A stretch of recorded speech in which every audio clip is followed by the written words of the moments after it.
now by Ari Fleischer, former White House press secretary under President George W. Bush, Jason Chaffetz, former House Oversight Committee chairman, and Jessica Tarlov, director of research at Bustle.com, all are Fox News contributors. Ari, let me start with you. You have worked in the West Wing. What do you read here in these tea leaves? Well, let me make 2 points. Number one, most Americans don't know the names of anybody who works at the White House other than the president and the vice president, and they don't care. They just care about the decisions that are made. Second point, this is one chaotic White House.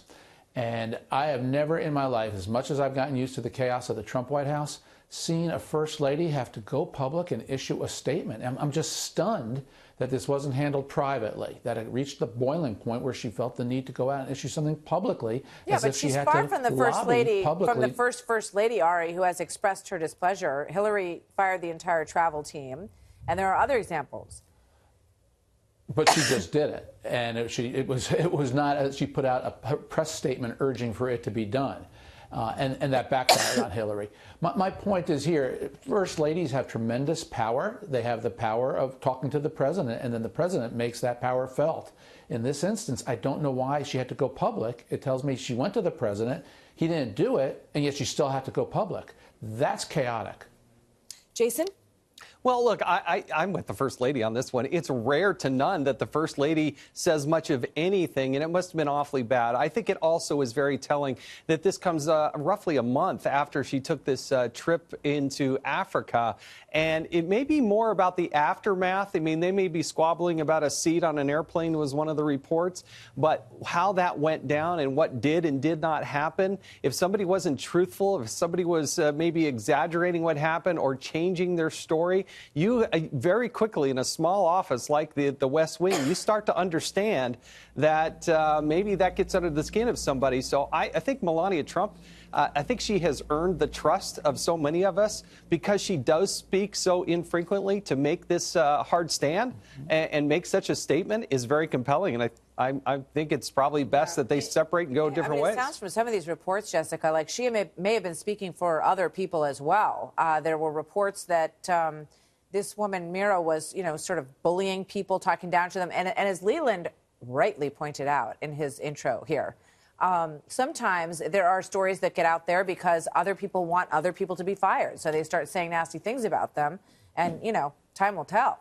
Absolutely. We certainly know about leaking in this White House for a certain purpose. And to Jason's point, we don't really know what happened aboard that flight or on that 2-week trip.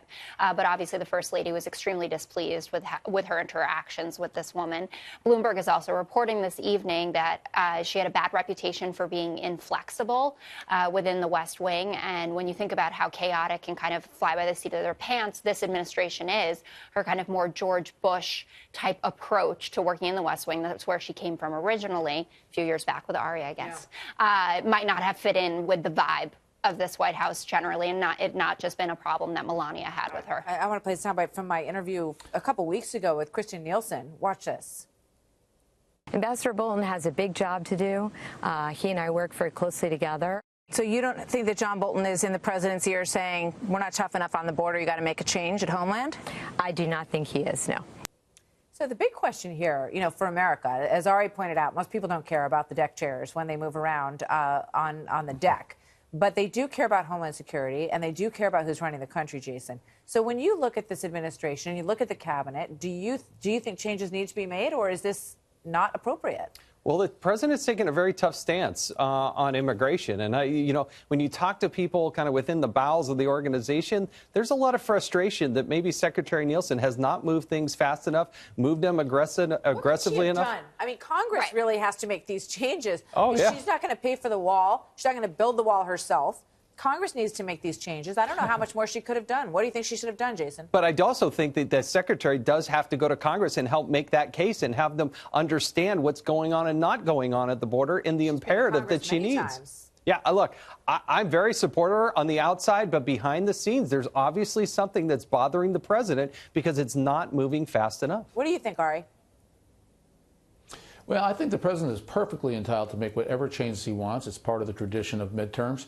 But here's my advice. If you make a change, have the replacement ready to go the same day you make the announcement.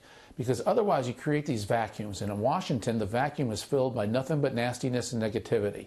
But if you announce X is out, Y is in, you've now created a debate over the qualifications of why. Typically, that's a stronger, better debate for you to be involved in. So make whatever moves you want to make, but then have those names ready to roll same day. Yeah, great point. And everybody obviously knows that they serve at the pleasure of the president. And it's my experience that when you watch these changes happen, it's a big dust up for about 24 hours, and then everybody gets used to the new person, and that person steps in front of the microphone, and everyone accepts that person as the new one that they are hearing from, Jessica. And yet I hear, all across many other media outlets, every third day pretty much, that there is complete meltdown, that the White House is melting down, that is practically not functioning, and yet it seems to go on. It does seem to go on, but that might just be in meltdown mode, and they might be really good at handling it. To your question that you posed to Jason about what else she could have done, I think that the president has not enjoyed some of her media appearances, like with our own Chris Wallace, where he really pressured her about the caravan, talking about the women and the babies who are in there, and the president's language that these are MS-13 members, gang members, they're drug trafficking, they're bringing an infestation, et cetera. She also struggled during the family separation policy, not her first outing, but when she had to come out again and face the press on this issue. He apparently refers to her as Bushy. He has problems with members of the George W. Bush administration. And I think that he might be looking at someone like a Chris Kobach, if I'm pronouncing that properly, from Kansas, who didn't win his race, someone that's a hardliner on immigration who also shares his point of view about voter fraud, which has been debunked. So I think that he is looking for someone who is more hardline if he is going to be replacing her. All right. Thanks, everybody. Great to see you tonight. Thank you.